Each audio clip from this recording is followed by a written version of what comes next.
Welcome back, everybody. I got a video sent to me on Discord it's another weapon detectives video, and it's over the first Western surface combatant equipped with anti-ship missiles.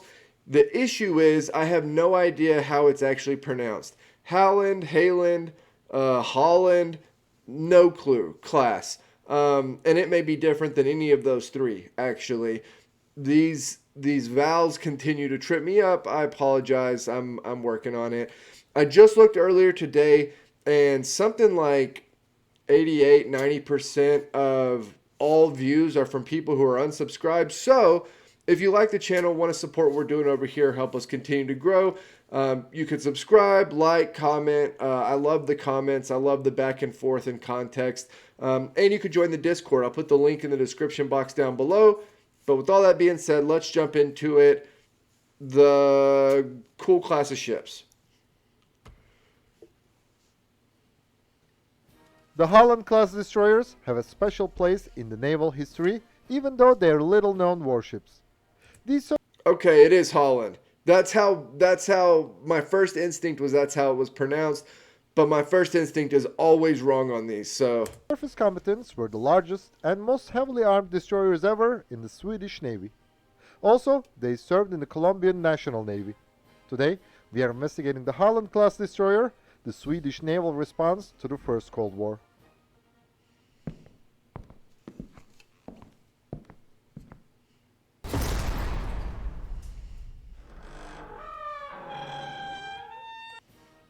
The Halland Class Destroyer has always bedazzled naval enthusiasts with its superior features and beautiful silhouettes. HMS Halland and HMS Småland of the Swedish Navy were early examples of new generation warships designed to answer the new threat perceptions of the First Cold War. They were the first Western surface combatants equipped with anti-ship missiles. In 1948, Sweden initiated a new defense acquisition program which included modernizing the existing warships. But the Korean War, which broke out 2 years later, changed the plans, and Stockholm decided to build new surface combatants which would be a member of Landskapsjägare, meaning the province destroyers. At that time, the Swedish Navy defined its warships as Landskapsjägare, named after a province of Sweden. Initially, Sweden considered designing a surface combatant based on the previous Öland class destroyer created in the early 1940s and name it the modified Öland class. Yet, the naval staff had comprehensively analyzed the naval battles of the previous World War and the ongoing Korean War. So, they requested a heavier ship which would carry all the new weapon systems and have many other improvements. Thus, a newly designed destroyer called the Halland class was created. Due to the redesigning process, the first ship, HMS Halland, was laid down in 1951 at Åby Götaverken shipyard, even though she had already been ordered in 1948. The destroyer was launched on July 16, 1952 and commissioned on June 8, 1955. The second destroyer, HMS Småland, was launched on October 23, 1952 and commissioned. is he saying Holland and Smallland? That's what it sounds like. He's said it twice now, and that's what it sounds like. Okay, so it's an older ship than what I was anticipating. It fits really well with our Cold War stuff.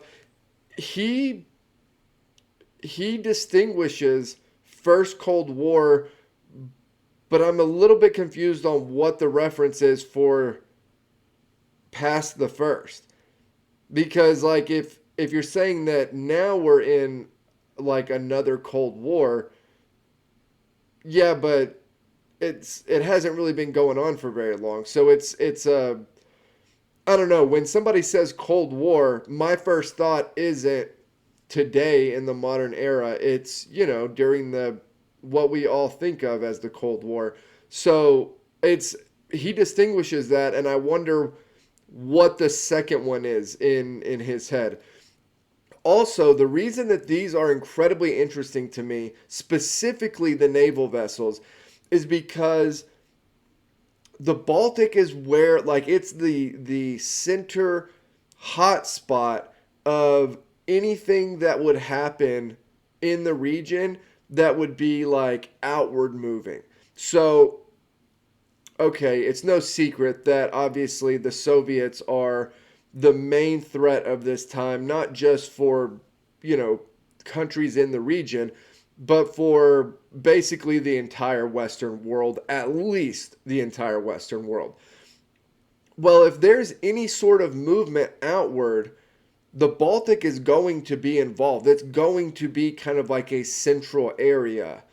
And so that makes it's really interesting to me everything that the countries around there do to try to tilt the balance of power to their side. Even though there's not a hot war going on, everybody's thinking the same way of like, if one were to break out, how can we best be positioned to, hold ground, to do as well as we possibly can.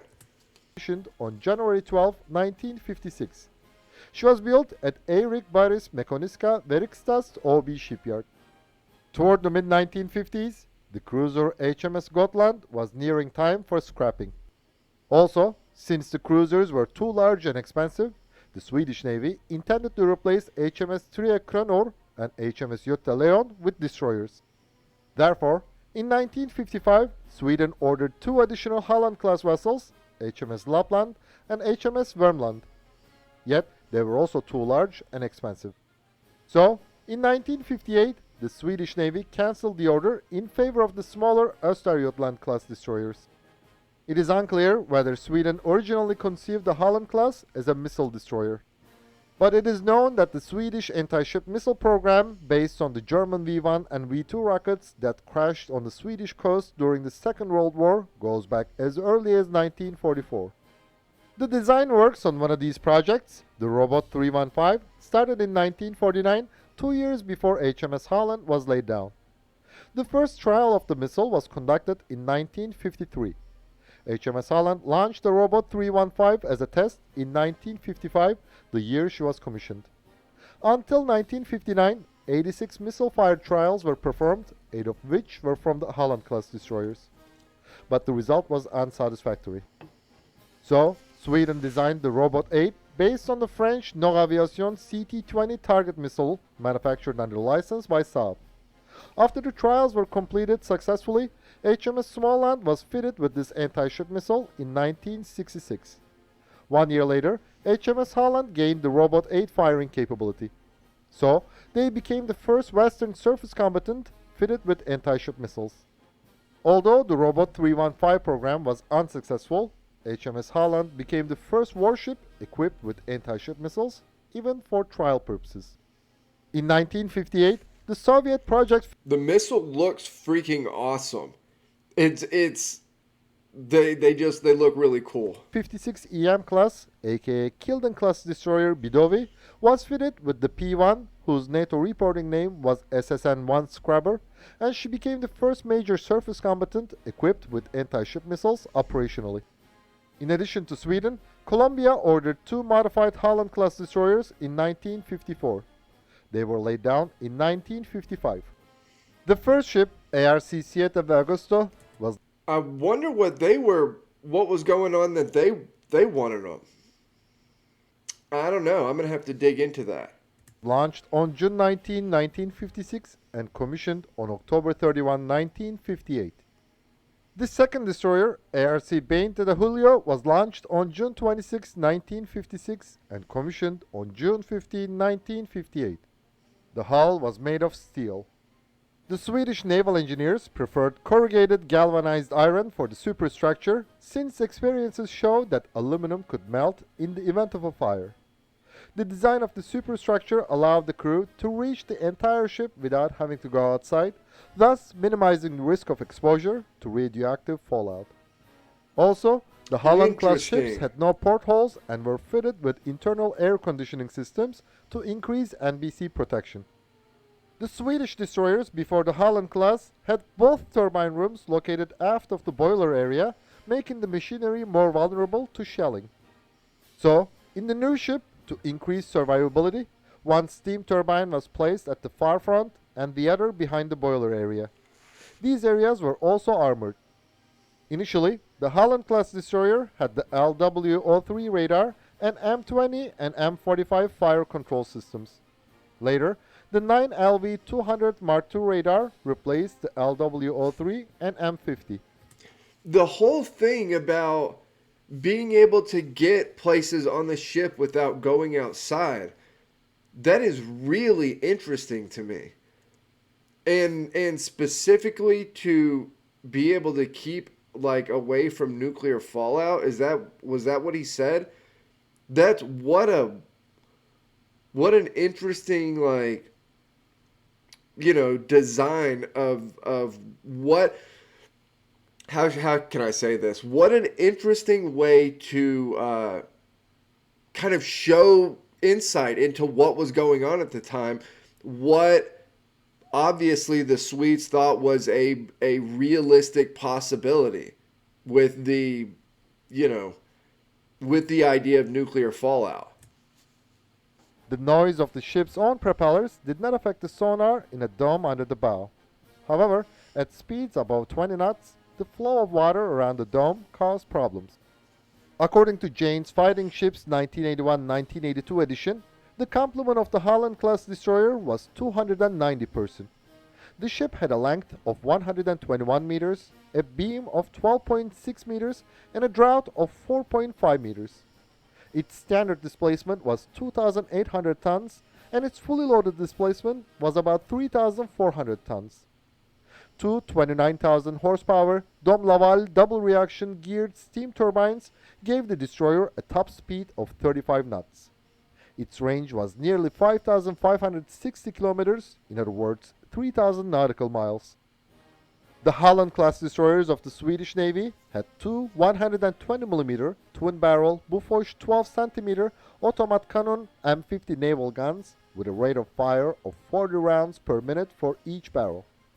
It was fed via two 52-round magazines. The gun had a 9,000 meters effective range against air and 19,100 meters against surface targets. If see, this is another reason why naval vessels and naval combat in general is super interesting to me. There's this huge jump, right, from about 10, 15 years before the start of World War One. You have this incredible class of surface vessels that the British have that basically just dominates the world's oceans. By the time World War One starts, those ships would get crushed. I mean, just the ones from 10, 15 years earlier, they're completely obsolete. They'll get totally smashed. They try to use some of these warships to force the straits. This was kind of Churchill's whole grand strategy. And it ends up getting bogged down, and you have Gallipoli, right? But the Dardanelles are what they're trying to force open, to, get control of with these older ships. Well, what's the whole reasoning behind that? The ships are obsolete. I mean, they're with the new technology, even just in that 10, 15 years, those other ships are just basically obsolete by that point. So you have this huge jump into World War One, and you see the progression of it go from World War One into World War Two into the Cold War. But to think like if you showed somebody from 10, 15 years before the start of World War One what the capabilities were going to be 25, 30 years later, they literally wouldn't believe it, much less something of this nature where, you're able to fire so far, and you're firing things that are massive, massive rounds. It's one of the things that's super intriguing to me about stuff like this is just the huge jumps in tech, especially throughout this time period. There were three Rack 103mm elimination rocket launchers on each side of each turret. The ships of the Swedish Navy had one Bofors 57mm twin-barrel gun named 57mm automat cannon M50. The designation changed to 57mm Torn-Dubel automat PS M50 later. It had a rate of fire of 130 rounds per minute for each barrel. The gun's maximum range was 13,000 meters. but it had an effective range of 5,000 meters and an effective altitude of 5,500 meters against air targets. Dang. The Halland Class Destroyers of the Swedish Navy had 6 Bofors 40mm single-barrel 40mm Luftwaffe shot-automat cannon M48 guns with a rate of fire of 300 rounds per minute. Its maximum range was 12,500 meters against surface targets and 6,900 meters against air targets. The Robot 8, aka RB-8, was controlled via radio command during the mid-course phase. Those missiles look awesome. In the terminal phase, it activated its active radar homing. The missile, with a 250 kilogram warhead, had a top speed of 90 kilometers per hour and a range of 70 kilometers. The twin-rail Mark 20 launcher of the Robot 8 was located behind the stern funnel with a missile stored directly below it. It could also be used as a reconnaissance drone by fitting it with cameras. Initially, the Halland-class ships of the Swedish Navy had two 533mm quadruple torpedo tubes. That's interesting. I don't know. I'm not super well versed on the history of drones, but that's interesting that it could be fitted with a camera and used as a reconnaissance drone. After the anti-ship missile launcher was fitted, the arrangement was changed so that the forward tube got 3 and the aft one got 5. The destroyer could launch the 533mm wire-controlled Torpedo 61 torpedoes with 45 knots speed and 24 kilometers range. Its warhead was 250 kilograms. Two quadruple 37.5 cm MT U-boat rocket PS M50 anti-submarine rocket launchers were located in the bow. The rocket with a 100 kilogram warhead could be effective in a range of between 300 to 1,200 meters. The Swedish destroyers also had two depth charge launchers and could lay sea mines. Later, a small landing platform for the light helicopters, such as Bell 47 and Bell 206, was installed on the HMS Halland and HMS Småland. Unlike the Swedish destroyers, the Colombian ships had three 120mm and four 40mm guns. How common is that for the naval vessels of the Swedish Navy to have the helipads on them? We talked about this in one of the previous videos where the area for the helipad was really small, and I basically asked what it would generally be used for because it didn't look like it would normally be carrying a helicopter.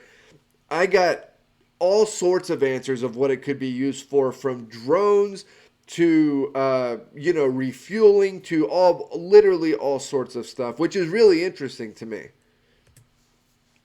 They had no 57mm gun, anti-ship missiles, depth charges, and mine-laying rails. Also, these destroyers were fitted with a single quadruple 533mm torpedo tube and only one 37.5 cm MT U-boat rocket PS M50 anti-submarine rocket system. During the height of the First Cold War, HMS Halland and HMS Småland were deployed to the Muskö naval base in the mountains on Muskö Island from time to time. Between the mid-1950s to the early 1980s, a destroyer flotilla of the Swedish Navy generally consisted of one Halland and two Östergötland class destroyers and 6 torpedo missile boats. And to show my point earlier about how much this naval tech changes, you have this huge back and forth in World War I and World War II about the submarines. How do you fight these damn submarines? They're sinking everything that they come across. And of course, you have convoys that come about, and you have depth charges, and there's all of these things, that are being tried in this kind of cat and mouse game back and forth. And then you look at something like this, and you're like, oh, literally it has a slew of weapons that are specifically made to target and take out submarines. The rocket launcher is probably my favorite of that group. These ships conducted many operations for hunting Soviet submarines. For example, during an exercise on August 23, 1962, Swedish destroyers detected a submarine north of Fårö on Gotland and forced it to leave the area by using depth charges. In 1974, a Swedish Coast Guard vessel spotted a submarine periscope at Kappelshamn on Gotland. Then HMS Halland was sent to the scene and received contact, whereby the submarine left the Swedish waters. On September 18, 1980, The Swedish marine tugboat Ajax discovered a submarine off of Utö in the Stockholm archipelago. HMS Halland also participated in this 18-day hunt operation. But the Halland Class Destroyers were not a part of the famous U-137 incident in 1981. Until Yeah, I just did a video about that, and I was gonna say I don't think he said whose subs they were, but I don't know. You think it's the Danes poking around in Swedish water? the late 1970s, the Swedish naval defense concepts included keeping sea lines open in case of a war.